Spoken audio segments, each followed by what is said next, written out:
Hey guys, so today I'm going to do some quick demos with watercolor, and I'm going to share a really fun website that will give you even more than what you see during this time.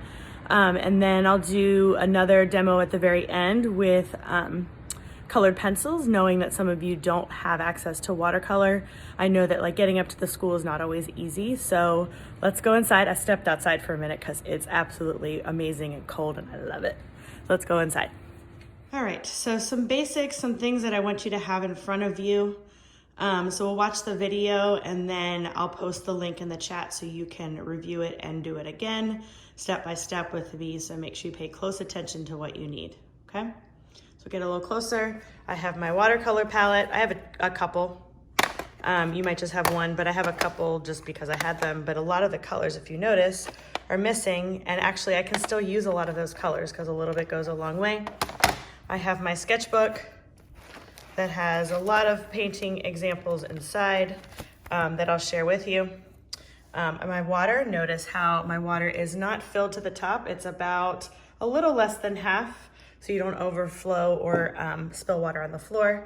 I have my sodium chloride, a little chemistry for you, NaCl, my salt, okay, because we're gonna use some salt. It's one of my favorite things. And then my plethora of colored pencils. And then one more thing, I dropped it on the ground, are my paper towels, okay? I have about 3 here. You may want a couple more if you know that you're messy. I'm also doing it on a table that, I mean, watercolor is not gonna stain, but I wouldn't do it on something that is expensive or something that you don't want to get ruined. This is actually the table that I grew up with. I did all my homework and some of my art on this table too. So let's get started. So right here I have some, I have a lot of these techniques in my sketchbook. The ones that have dried, I'll show you the ones that I do after I work with them. But I wanted to show you, you know, the color for the most part stays the same. Sometimes it gets a little lighter because it's on paper and watercolor is pretty transparent. So I'm gonna go ahead and turn to a blank page, okay? And I'm gonna take my pencil and I'm gonna divide my page into 6 equal parts. No ruler, just dividing it so I can try out at least 6 of these techniques, okay? I know we're not in class. This is a paper that I've used before. It's been used a lot with different watercolor techniques. I will make sure that an image of this gets placed in the chat, and then I'll share a website with you guys as well, knowing that sometimes there's internet issues. So let's get started. All right, y'all. So I numbered each one of my squares 1 through 6. You can do more than 6 techniques when I post the paper in the chat, or you look at watercolorpainting.com because that's the website. I'll also post that in the chat. You might find more than the 6 that you have on your paper, okay? So notice my paintbrushes have been sitting in the water. There is one technique that's dry brush, so if you have any extra paintbrushes, you're gonna leave them off to the side. That's one technique I'm not doing today, but it is on the sheet and something you can do, okay? So go ahead, I went ahead and opened up my watercolor, making sure, like normally if you use acrylic paint, for example, you blot it on the paper towel, right? But with watercolor, you need water, hence the name watercolor, right? Did a little bit of practice earlier, so let's get started, okay? I would also label which ones you want to choose. You can label it before you paint, or you can label it after you paint, okay? So I'm gonna start with, I'm gonna move a little closer because watercolor dries really quickly. It soaks into that paper, so you have to move rather quickly, okay? So I'm gonna start with, just making sure I have enough water, okay? A wash, a graded wash, okay? So notice how it gets a little darker, or a little lighter, sorry, rather, as I move down. And as I add more water, it becomes even lighter, okay? So you can see, there you go. You can see the dark to light transition, okay? I'll go ahead and label it and then we'll move on to the next one. All right, so the next one, I went ahead and labeled the other one, so it says graded wash. The next one is wax crayon resist. So I drew some really quick things with some standard Crayola crayons because the wax in the crayon actually resists the paint. So it's almost like, no, stay away. And I chose some different colors, like some cooler colors since I'm gonna use green again, so I chose some cool colors, and then I chose the complementary color. I put the red right here just to show you different ways that you could use this, knowing that crayons may be something that you have at home, especially if you have younger brothers or sisters or cousins at home, okay? So I'm gonna go ahead and make sure, again, it's in my water, okay? Go over to my green, sure I have enough. I'm just gonna gently paint over top of it and it will resist. You can start to see, you have to look really closely, okay? You can see the crayon resist. You're like, well, it didn't resist the whole thing because where I pressed the hardest, see here? That's where it resisted the most. And I wanted to show you that because sometimes students do this and they're like, it didn't work, miss. Well, you have to make sure there's enough crayon on there to make it work, right? This has a little bit more and I'm gonna make double sure. So I'm gonna press a little harder on here so you can at least see part of the C. Okay, so I'm gonna use green again. We should see more resist on this one. I'm just gonna paint over it like this. It's starting to, see, right here, oops, my finger's not in the way, okay? So it tells me right now that I still didn't put enough over here, but I definitely put enough right there, okay? This is a technique that's great for backgrounds, like if you draw in crayon first. So let me try it again right here, press a little bit harder, a lot of pressure, okay? I also gotta make sure that there's less water in there as well. So I'll use a different green just to make sure, okay?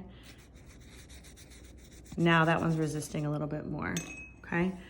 You can see more of the purple coming through. It's more of like a blue-green, but it still works, okay?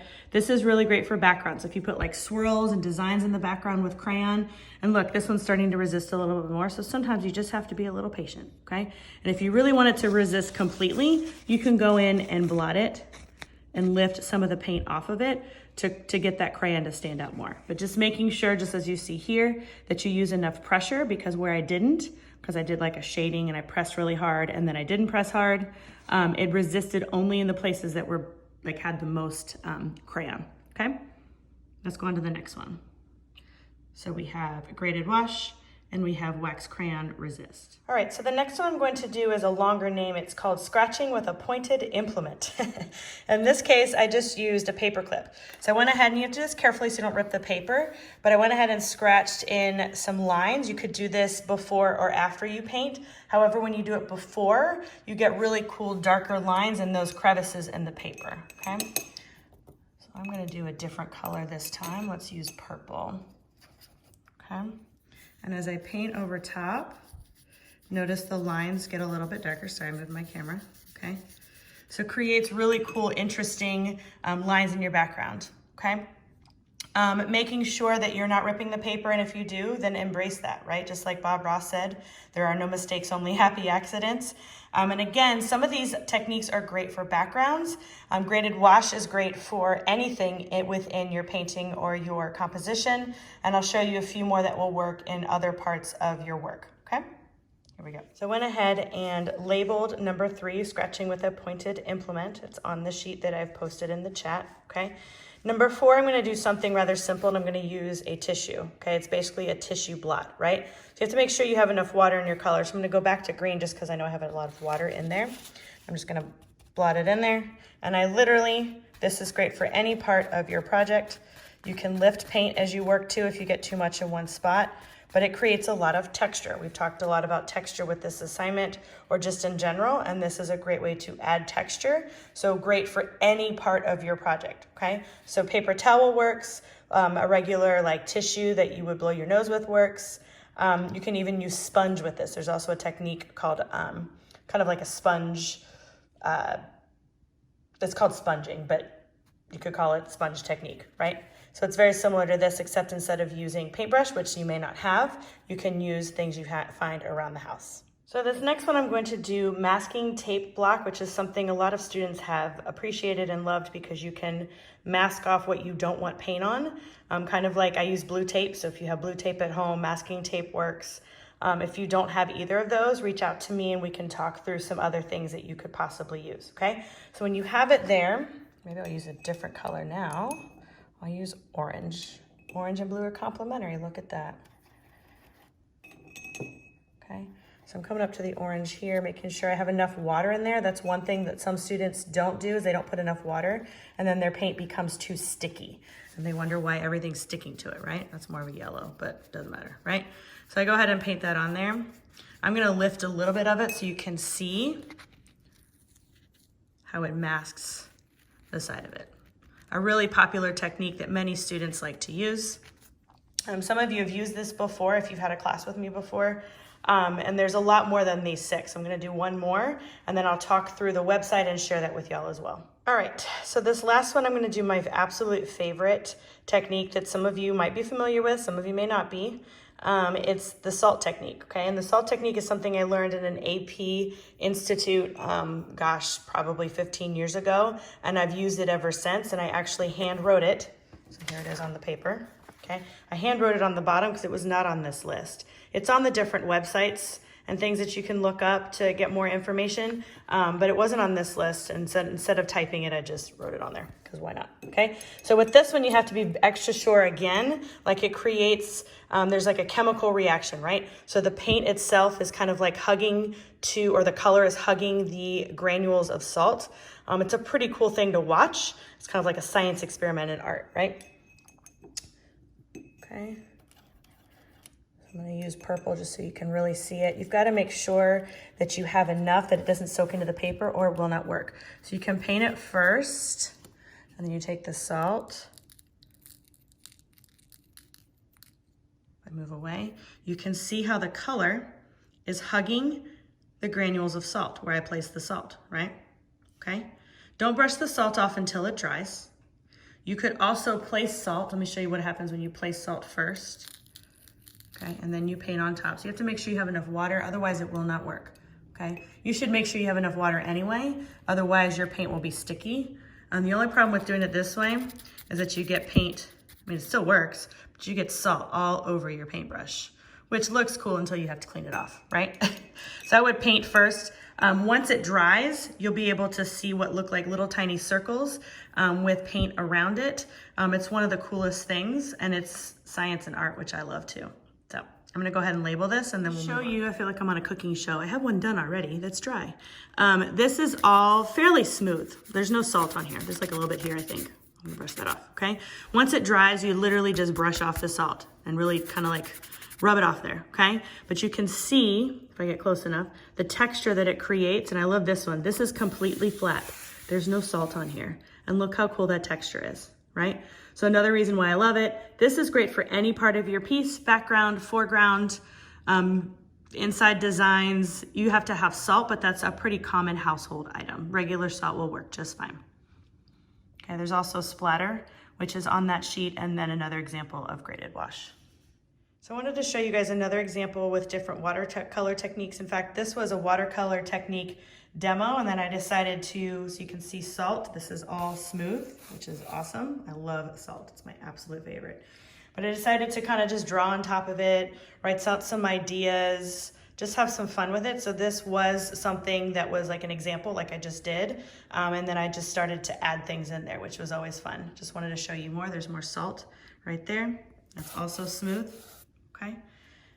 Just showing you another technique. There's also some colored pencil in here. I'm going to show you colored pencil right now. Okay, so to do this swiftly, so you guys can practice, I chose 3 different shades of green, just to kind of show you really quickly shading with colored pencils. And I know there are several of you in this class that have done this multiple times and don't need this part of the tutorial. So you're welcome to work independently while we go through this over the next couple minutes, okay? So I have dark green, so I'm gonna start with dark green. And I'm a big fan of putting a lot of pressure, and these are just regular colored pencils. They're not Prisma. I have Prisma, but I want to show you just because you may not have Prisma. Prisma colors are like the gold standard of colored pencils, and I love them, but I know that it's not feasible for everyone to have them, right? So I feel like in general, just a more pressure makes a lot more sense. I mean, you can color normally like this, right?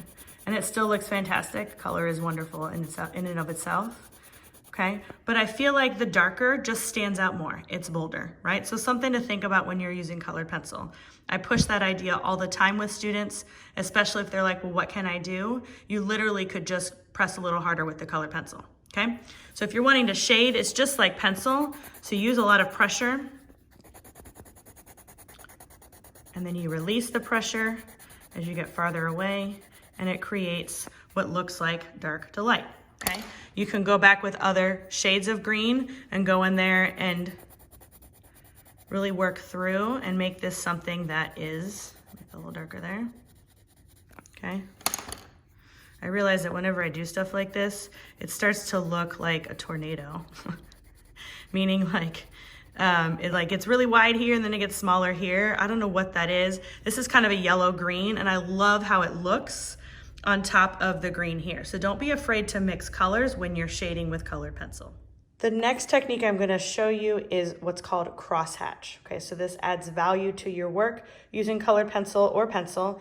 I did a little practice here just to show you that all it is like lines crossing each other. So crosshatch. Hatch marks are just simple straight lines. And then I drew a very quick rectangle. So the lines are definitely not straight, and that's okay because it's practice, okay? I brought out 3 different shades of blue just to, again, add value and interest. I'm going to start with this blue as if I were adding color, and I'm actually going to add it at an angle. Okay, and notice the lines are different shades. Like I'm not going all the way across to color the whole thing. I'm just creating a corner that is darker than the rest, okay? The closer the lines are, the darker it appears. So I'm gonna make some of the lines really close here, and then I'm gonna get them farther apart as I move in, okay? You can go back. Okay, so you should see, I might have to add other blue in there. Sorry, excuse my videography skills. That's not my strong suit. Okay, so you should see a darker area here and it gets lighter here. I'm gonna add in, let me do the lighter blue for now. Oh, it's more like a purple. Awesome. Surprise. Okay.